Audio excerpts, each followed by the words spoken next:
Good morning, Dawn. How are you? Morning, Donald. The sun is shining. What can I tell you?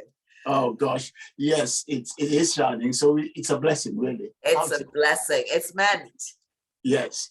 The So sun is shining down on us. That's a good sign. I'll take that. So may I take the privilege of thanking you so much for agreeing to participating in this project, The Forgotten Generations. And it's such a privilege when I meet individuals like yourself who have a story to tell to agree to do all of this and going forward. So thank you very much. Thank you. I feel very honored. And my dad would have been absolutely made up that I'm participating in this conversation. So he's very much in the room. Excellent. Thank you for inviting me. Not at all, not at all. So a series of questions I've got to ask you, and I'm going to start off with, please tell me about your background, place of birth, parents, etc. Okay, so my name's Dawn Walters. I was born Dawn McFadden. My father is Jamaican from Clarendon, and my mother is from Boston in Lincolnshire. And I have a brother. I had a brother, younger brother, 2 years younger than me. My mother's white, English white, and my father obviously is Black Jamaican. Not necessarily, obviously, because obviously there are other raced coloured Jamaicans. Anyway, so I was born actually in Boston at a moment in my dad's RAF career where he was stationed in this country with my mum. And actually, when I was born, he was stationed abroad, and I didn't see him until I was quite a few months old. I think it was something like 6 months old. Oh, right. And so when there's a story that my mum and dad used to tell me about the first time that I was put into my dad's arms, and he wasn't very happy because obviously I'd only been used to my mum's company. And so sorry, who wasn't very happy, you or your dad? I wasn't. No. when I first met my dad, apparently I wasn't a very happy bunny. Yeah, who was a strange man showering me with absolutely. So that was quite an interesting start to my early RAF career, which continued because, as you well know, the service life is can be full of travel and stationed in various RAF bases. And in the case of my father, he was stationed a lot around the world. So I was, from a very early age, used to, both me and my brother, being transported around the world. Can I just, sorry, interrupt you there and ask you about your brother? Because you say you've got a brother or had a brother? Yes, he's died, unfortunately. Oh, I'm really sorry to hear that. Yeah. I'm actually the remaining part of my tribe. So yeah, I'm really sorry. It's really sorry to hear that. Yeah, yes, and of course, as you were saying, the life of a I think they call it scaly brat in the military. It's a very nomadic. Haven't you heard that? No. It's commonly known as a scaly brat, and the children of military people. So it was very nomadic. Is that what you're saying? Very nomadic, very nomadic. We never stayed in a place for longer than about 2 years, which was quite challenging for me and my brother's education, because you can imagine we'd arrive in one school and we were ahead of the curriculum, and we'd arrive in another and we were behind. Wow. So I do remember extra schooling that me and my brother had to have, either with my parents or, with, I don't know, they must have hired local friends who were good at maths or English or whatever to catch up wherever it was needed, or to provide extra support and tuition. So in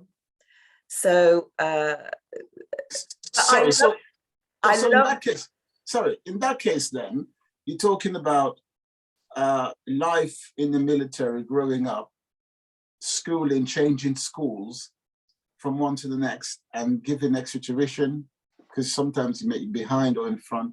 So how did you view those years? I mean, I loved it. I absolutely loved it. Absolutely loved it. There's nothing I would change about the way I was brought up. Okay. Absolutely loved it. I know that there are consequences. There are definitely consequences of that. Yeah. In that you I do remember as I got older, getting upset at leaving friends. Yes.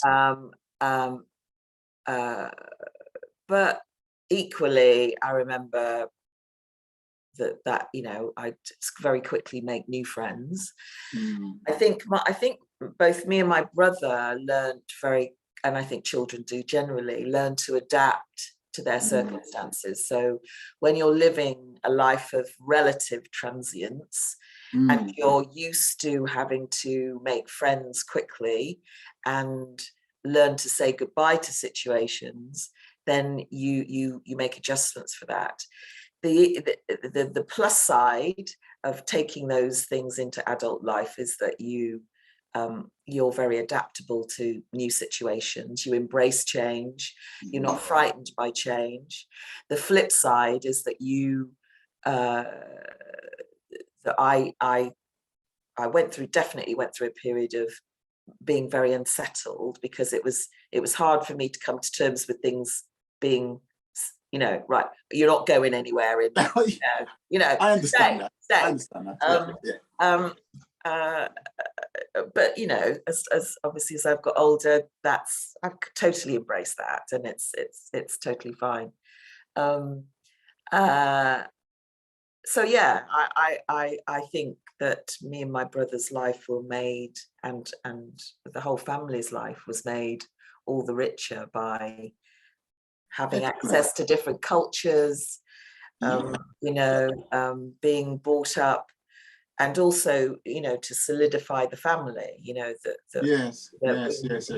taken around the world with my family, rather than, because I was also conscious that there were people in my peer group that were boarders, but my whether it was due to finances or whether it was the point of principle, I don't know. But the choice was that we weren't boarded. We weren't sent to boarding school. We were taken around the world with my parents. Wow! But that sounds great, because as you say, you enjoy it. You enjoyed it, and the fact that you enjoyed it is a massive plus, because you may speak to some other people and they wouldn't have liked that sort of moving about. So was there a favorite place in the world for you during that travel? No, because, and I honestly can say no, because I think you go to different parts of the world at different ages, and you extract and you interact with where you are, and you take from it to do with the age that you're there. If I had, because I went back to Hong Kong, for example. My partner was, he's a lecturer, and he had some work at the university in Hong Kong, and I went with him and revisited where we were stationed. Right. And the thing is that, they say you should never go back, don't they? I mean, it was quite extraordinary, but also obvious when you think about it, that although it was all very familiar, it was completely different, because I wasn't 5, I wasn't this high, I was this high.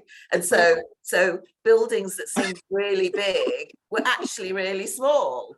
you know, Yes. walls that I used to play on, which seemed really big, were really small. So yes, there were sights, yes, there were smells, yes, there were reference points, but my life as a 5-year-old in Hong Kong was very rich with a 5-year-old head on. Yes, If I was going there as a 20-something or a 40-something, my experience of that country would be completely different. Absolutely. So no, there isn't a favorite, because they were all favorites at the time that I was there. Okay, I like that. So talking about Hong Kong then, would you like to list a few other places that you've been to? Yes. But the two that were places most in my actually no, 3 that were most in my consciousness, because I think they covered a period of adolescence, and a kind of that period in your life where you're it's all about those kind of very influential years of your life. Yes. So Hong Kong, Singapore, Scampton, Lincolnshire, Scampton, wow. Yeah, and Waddington were probably the 4 bases that I remember most about, because they cover from 5 to 16. Wow, that kind of vibe. Very interesting. But I was in Germany and Iraq and a few other places. But that's excellent though, isn't it? Because I mean, there's so many people in life who can't even name half of those places to say they've been to them. And you've actually lived and experienced the culture of those places. I think it's a massive plus. What was it like when were you at Scampton, and what was that like? Because you mentioned it as one of the places. Yeah, so I was I went to Scampton after Hong Kong, and I remember it. I remember arriving when the weather was cold. I remember crying with the cold, because it was something I hadn't really consciously experienced before. Yeah. I remember the Queen coming to visit Scampton. I remember us all waving flags on the street. I don't know what year that was. Okay. But I was at primary school, and there was a royal visit, and we all went out on the street to wave flags. I remember the tree I used to walk to school, and I remember in a stormy day, one of the trees along the walkway that I used to walk to school got struck by lightning. Wow. I remember name calling, which was a new thing. Interestingly. I remember getting into trouble for retaliating, and for just getting caught out. So is that something that you experienced throughout your childhood in different countries, or is that something that you experienced mainly, say, in England? Only in England, never in really? Yeah, because most of the schools I went to abroad were international schools. So so you had, they were international in the purest sense, and so most RAF children went to international schools. So you had every race, every nationality you could think of. So so it just wasn't on anybody's radar to Right. But you it was felt only that when I came to this country. It was only when I came to stationed at places in this country that really, that people start. Well, it's interesting, is it? Because as a child, when somebody calls you a gollywog, it's not at the time. There was a definite period of my life where I didn't equate the name calling in any other way than children calling each other names of any description. So Four Eyes, or wrinkle face, or do you know what I mean? It was like, yes. it was like, oh, it's just another name that people are calling you. So it took a little while for me to equate it to color. And I was darker when I was younger. Right. I've got paler as I've got older, which is really embarrassing. So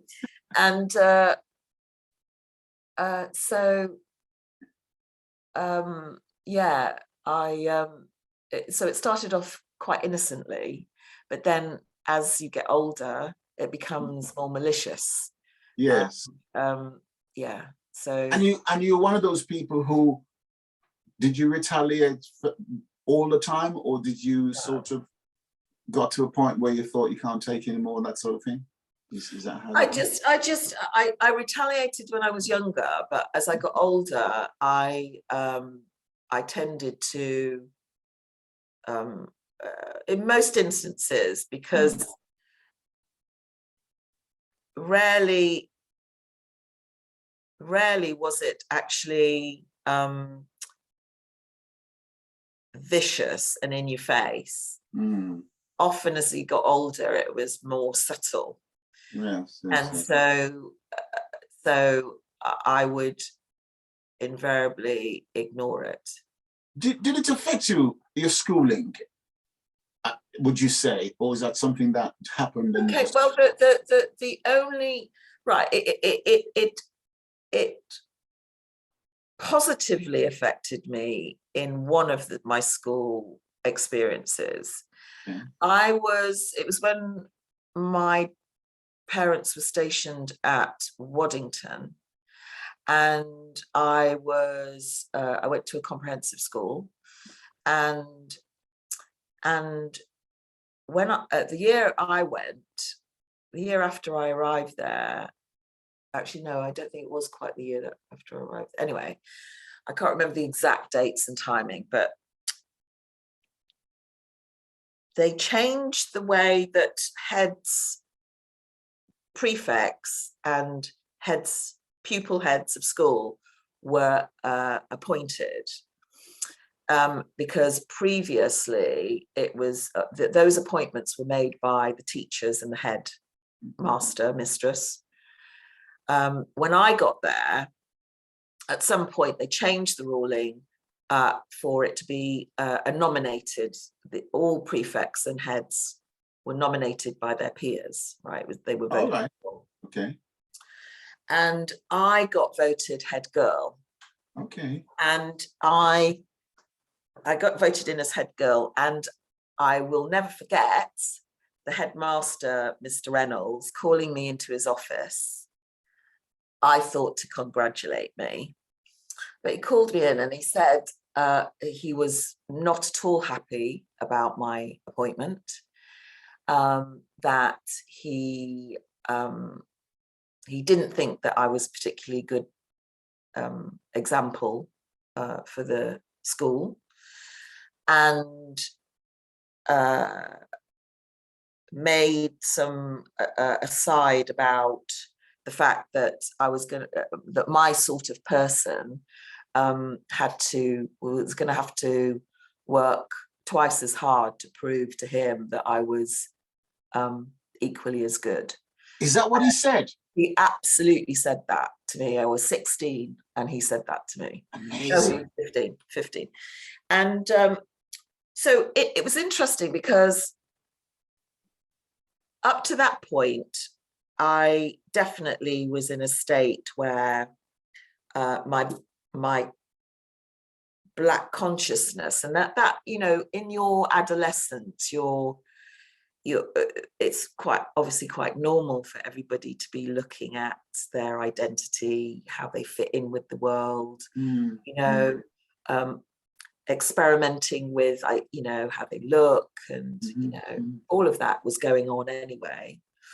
But when you're the child of a mixed race couple, there's not an extra layer, but there are other things that that you're playing around with, you know. And I was brought up as a whole person, you know. I'm not half of anything. I'm a whole person, but you know, in all sorts of ways, I started to be made to feel that I was one thing or another. Okay. You know, in the same way that you're either a boy or a girl, or you're not, you know. Yeah. You know, are you black or are you white? Yeah. And white people, some white people were forcing me to be black, you know. Oh yes. And I already identified as black because, you know, I've got a black father, I'm surrounded by black relations, but I'm also white. Yes. So I identified as white. It wasn't, it was never a conscious choice for me. I was both. And when he said that to me, it was quite an interesting moment, because as somebody in authority, was absolutely stamping me with an identity, but in a way that I hadn't been approached or made to think about before. And so, you know, I mean, I wasn't afraid of this headmaster, and that's why he didn't like me. I was never rude. I was never cheeky. Well, I was a bit cheeky, but, you know, I wasn't disrespectful. I was, you know, probably overly chatty and overly popular for his likes, but I had really no other reason to antagonize him other than be the person that I was, right? So, which he took a dislike to, clearly. And because I was ethnic, and he didn't like that. So what happened as a consequence of that was that I then started to feel quite militant about being black, you know, and I started to adopt a much more militant, outspoken stance from a black, you know, I started reading, you know, Angela Davis and the Eldridge Cleaver, and, you know, I started to take on the whole black, you know. So you saw that as a trigger point, you know. So that was actually the trigger point for that, would you say? It was very much so. Can I just ask then, did you actually retaliate to him at that time when he said what he said? Only after, in other ways. Interesting. So, you know, it wasn't because I was so gobsmacked by what he said. It was nobody had spoken to me like that in authority before, ever. So it was a big moment for me to have to just digest what he was saying to me. And so it was very much after that so then, did you ever relay or tell anyone, i.e. parents or friends or whatever? Really? No, that's very interesting. You see, because that's quite something to carry, isn't it? Did you find it a burden to carry it, or did you just thought, you know what, I'm going to deal with this? I just thought I'm just going to deal with this. Very, very interesting. So how long did you stay? Is it a prefect? Did you become a prefect? Or head girl. Your head girl for a year. Oh, right. Did you enjoy that? I certainly did. Well, did you say you were the choice of the other children to become head girl? So you see, that speaks for itself, really. Fantastic. So that's a very interesting school bit there about your school life. And also interesting because of the mixed of your heritage, you know. Very, very interesting. Thank you for that. What about what you thought about doing after school? Did that come to you during school, or was it? Yes, I wanted to be an actress. Oh, really? I was already an actress Okay. at school. Okay. And I wanted to, I thought that's what I wanted to do. My parents were very concerned about that because they knew what a fickle profession it was. Okay. And I had a bit of a career crisis at school. I didn't want to take my A levels. I thought that both my teachers and my parents were forcing me to do things that I didn't really want to do. But obviously, if you asked me what I wanted to do at the time, I probably couldn't have told you. Okay. I definitely had this long-standing passion for the theatre and writing. You know, I used to, you know, we turned our little porchway into a little mini theatre, and me and my friends used to write plays and perform. Really? Yeah, so it was definitely either writing and or performing was definitely something that I wanted to play with, and the creative arts was definitely on my radar growing up. And I had this crisis, which isn't unusual for adolescents, but my poor parents, you know, I think the other thing, Donald, is that I don't want this to turn into a therapy session. No, not at all. Not at all. Not at all. Just what you know. I think at the time, so I had this beautiful, really rich, very structured upbringing, which was the epitome of my father's RAF career, RAF life. My parents worked hard. They were an incredible partnership, a really, really good example of how a relationship can work. And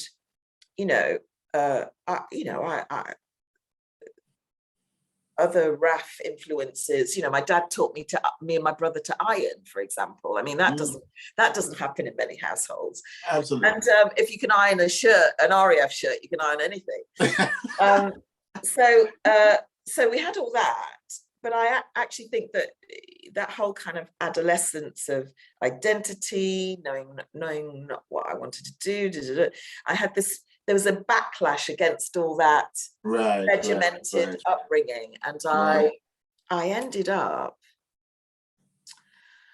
not exactly running away from home, but I actually left home against my parents' better judgment just after my A levels, and I moved in with an artist and a house full of musicians and creative people.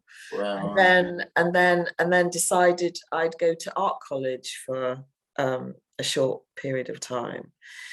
And my poor parents, what I put them through during that period of complete insolence and rebellion was something that I obviously have since apologized for profusely. Oh, right. And they've not held it against me, so that's good. That's good. Because it's amazing that teenage years, we've all gone through it, and you think you know best, don't you? And this is what I want, and this is what I'm going to do, and whatever. So what profession did you take up then? After quite a lot of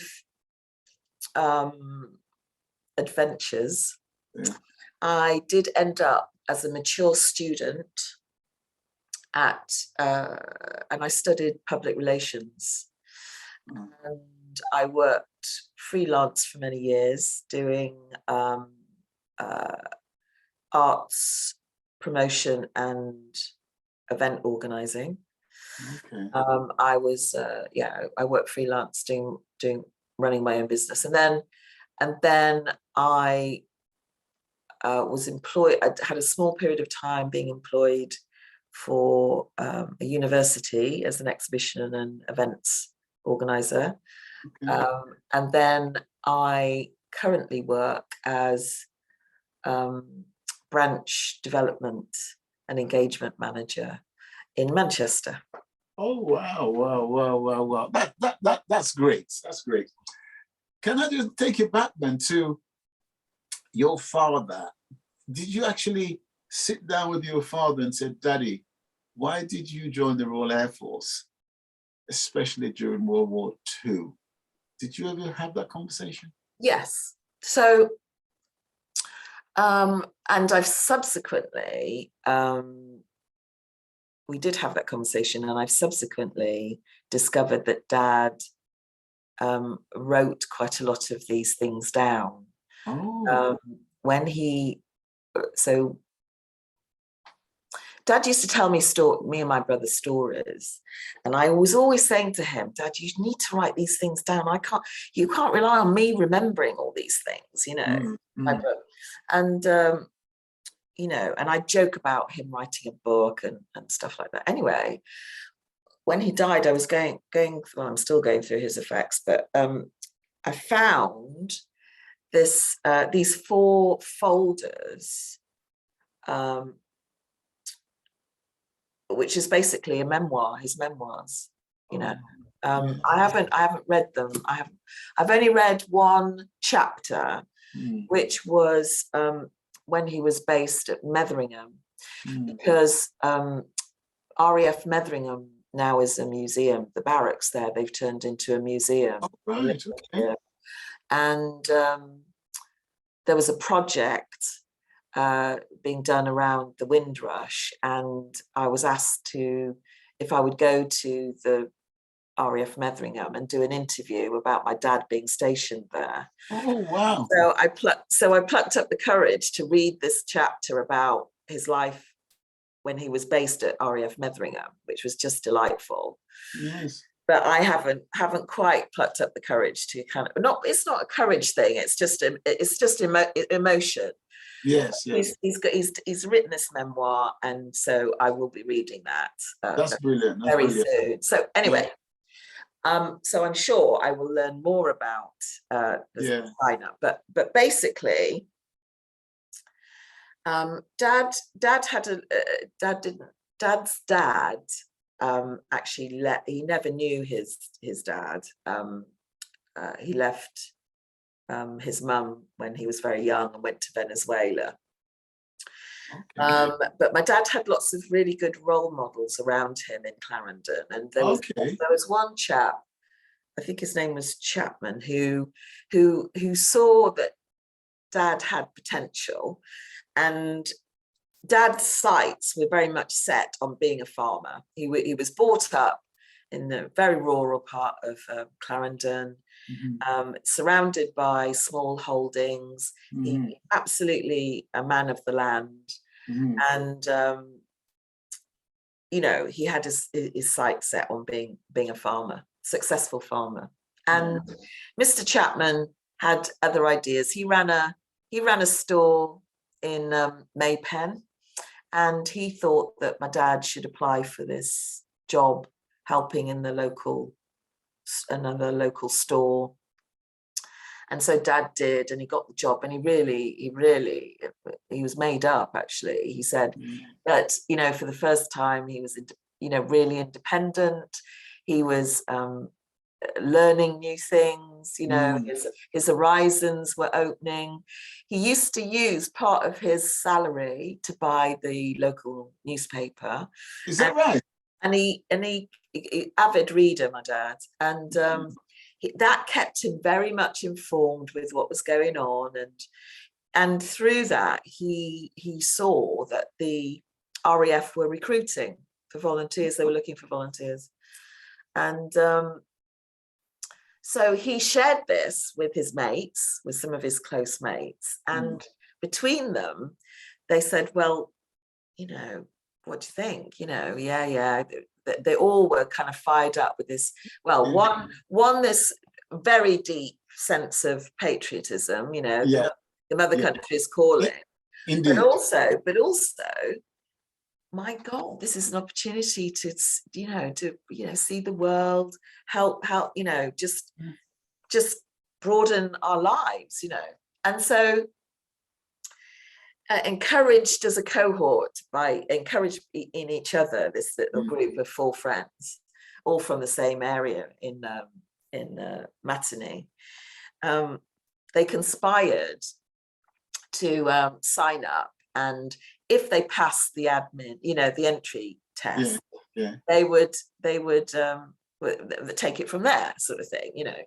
So they, when they went to enlist, you had to be 18, and his peers were all a few months older than him. Dad wasn't 18. But he decided, because all his friends, he decided he'd lie about his age. And as long as they didn't ask for his birth certificate, you know, he's cleared in. Well, they didn't ask for his birth certificate. And so they enlisted, and they all passed the entry tests. And then, to their complete shock, they had to almost instantly then go to Kingston to the training centre, you know, for their early, you know, training before going off. So then all of them were faced with this really quite gut-wrenching and heart-wrenching thing of having to tell friends, family, employers, you know, that they weren't, you know, they were. Anyway, obviously everybody was quite taken aback, but supportive, you know. They were fine about it. So off he went to Kingston with his friends to do this phase of the training. But then what happened, and Dad was both excited but also quite you know, full of trepidation about what was going to happen next. And he didn't have the money or the transport to go, you know, whenever they got little breaks to go home. Yes. The breaks were never long enough for him to go all the way to Clarendon and get back in time. So one of his, Gail, had family in Kingston. So he used to go to Gail's family. Oh, I see. And they took, you know, they made him feel at home and looked after him and all the rest of it. And then Dad kind of talks about, well, he thought, well, I'll make, you know, I'll put some money aside and I'll make the time to be able to go home, you know, obviously the next. But they never got another break. Is that right? That's right. He never got another break.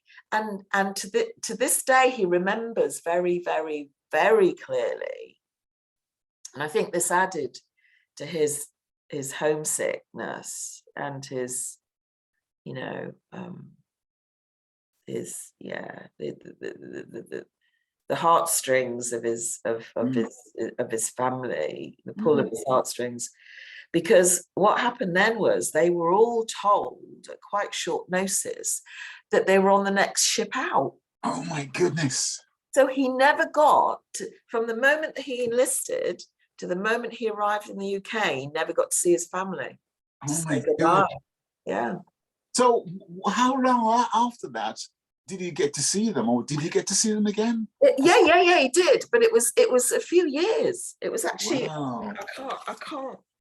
I can't quite remember. Yeah. Well, that's quite amazing though, isn't it? Yeah, it was, hang on, 90. Hang on, I'll tell you. So he was Filey, Yorkshire. Oh, right. He signed up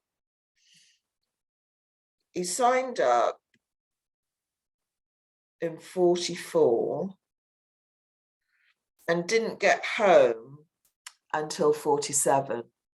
Wow. I can imagine the reception he had from the people that his parents, so to speak, his guardian, not having seen him all those years.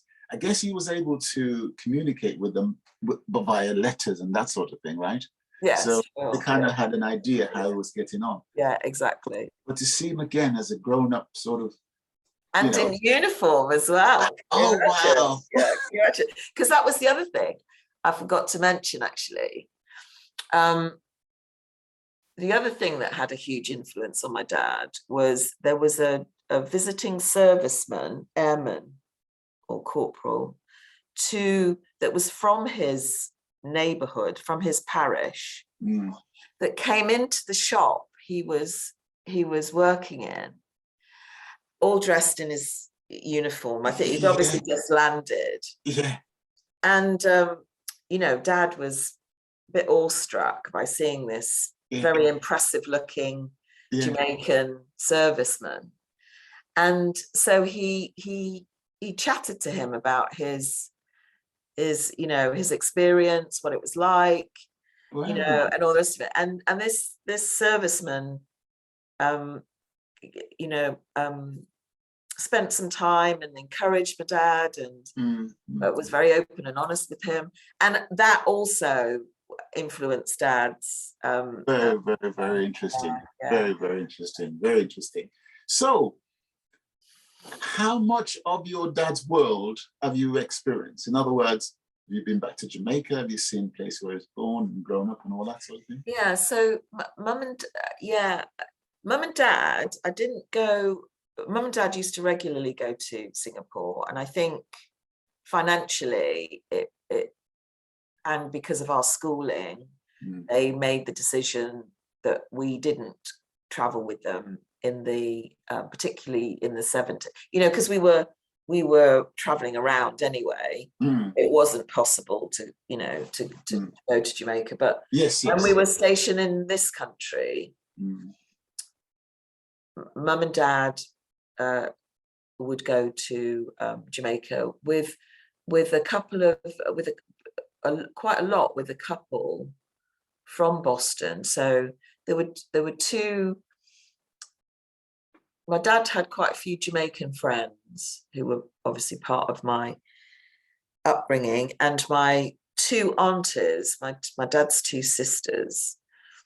Well, he had quite a few others, but the ones that were stationed, in the UK, Mavis and Sylvie, they used to come and visit us regularly, and I know my cousins as a consequence of being with them. But there was another Jamaican that my mum and dad used to spend a lot of time with, because they were two Jamaican men who married two Bostonian women. Okay. And Ralph was from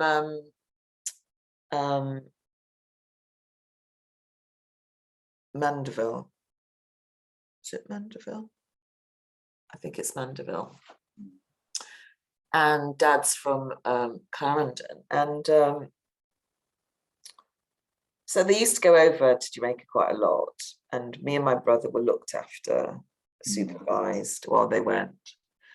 And me and my brother didn't get to go with my parents until quite late on. So my sense of my Jamaican heritage, I was quite late to connecting with it. Okay. But all during my life, I had my Jamaican community through my dad's peers, through my aunties and through my cousins.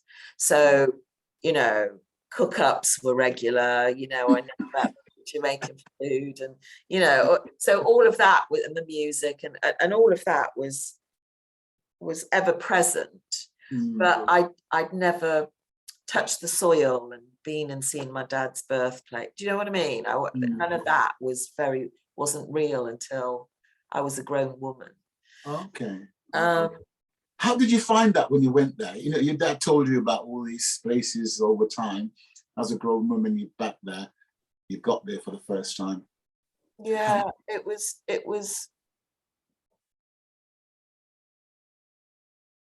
really shocking. Really? Yeah, it was really shocking because it was beautiful, emotional, awe-inspiring, and shocking. Shocking. So when you say shocking, in what way do you mean? Positive, negative, shocking? Both. So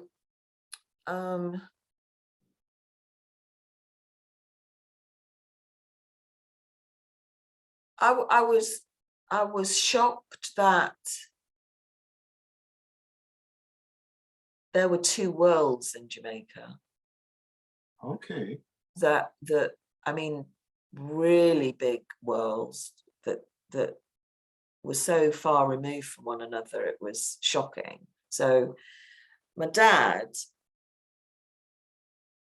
insisted on us staying in a hotel and using that as a base, yes, from yes. which we travelled around the island. Mm-hmm. And mum and dad told me that was to stop family feuds, basically, because you know, you couldn't stay with somebody longer than somebody else. Oh yeah, yeah. You know, and you know, and also the pressure that it would put on some family members who had very little. Yes. You know, and then having to accommodate us would have been a real stretch for them. Mm. So all of that's how we played it. But in doing it that way, staying in a hotel and then traveling around the country, staying with relatives, staying in local hostelries, made me very aware of the contrast between that tourism industry and that whole kind of inward investment by America and other countries into Jamaica that sustained this industry and serviced and provided. I got that it serviced and provided employment for the local communities, but it also brought into stark reality the contrast between how a lot of normal Jamaicans live, or certainly my family members lived, and those that were there on holiday, and I found that really shocking and actually quite upsetting. That, you know, that and the way that people were being encouraged at the time to stay in these enclaves because out there was really dangerous. Yes. And which is just completely unacceptable. And that, you know, and that locals had to find and navigate their way into trying to make an extra buck or two, you know, from that rich resource of holidaymakers that were being milked by the you know, the people who owned the property, you know. So you know, all of that I found completely unacceptable and very shocking. I was really fascinated, touched, and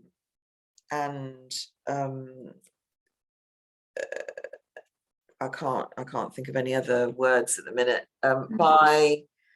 by being introduced to where my dad was born and brought up, and meeting my, you know, many Jamaican half cousins, you know, everybody I'm related to, and realizing I'm related to everybody, you know, basically, was, you know, lovely, really lovely. And Brilliant. I kind of wish that from being much younger, me and my brother could have had a much closer and more regular contact, because, you know, yeah, I feel like I've missed out quite a bit, you know, from getting under the skin, more under the skin of my Jamaican heritage, you know. Yeah. So, question then, how do you feel as someone born, say, in Britain and of mixed heritage, Jamaican and British? How do you feel? Do you feel largely Jamaican, partially British? How do you describe that feeling? Well, while my dad was alive, and I want to follow this up, unfortunately he got sick, and we didn't, for a number of different reasons, we didn't finish this project. But I was actually in the process of applying for Jamaican citizenship. Oh. Yeah, so I'd like to do that. I'm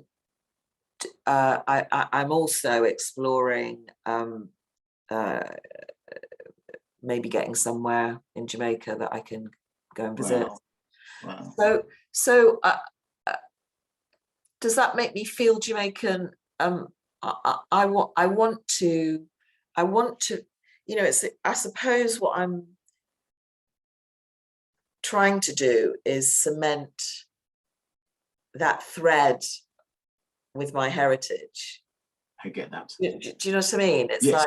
Like I want to. Yeah, I don't. With the loss of my father, I don't want to lose that connection. And I have children and grandchildren, all of whom have been to Jamaica, and they're very, you know, they're very passionate about maintaining that connection too. So yeah,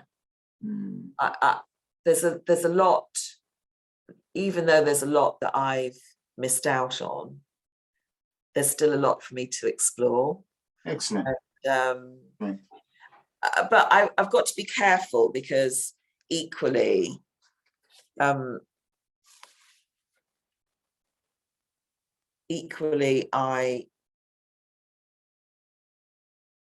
are limits to that, you know. You know. So, you know, what advice would you give to youngsters then, that sort of in your similar sort of world from the beginning, you know, from growing up? What advice would you give them? You know? What, to a mixed race child or any child? Yeah, because you know, this is a world that from time begun we've got that going on, and we've had that going on. We're still having that going on, mixed in so many different backgrounds. So, in your case, from your experience, what would you advise anyone? Should someone sit down and say, auntie or friend, what advice can you give me? Wow, that's a big one. I think it's important to, this is going to sound very posy, but I think it's important to be very present. That means making the most of every moment. I think it's important to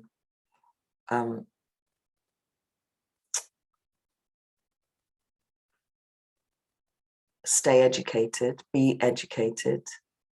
You don't know what you don't know, and you have to, in order, education is a passport to the world. And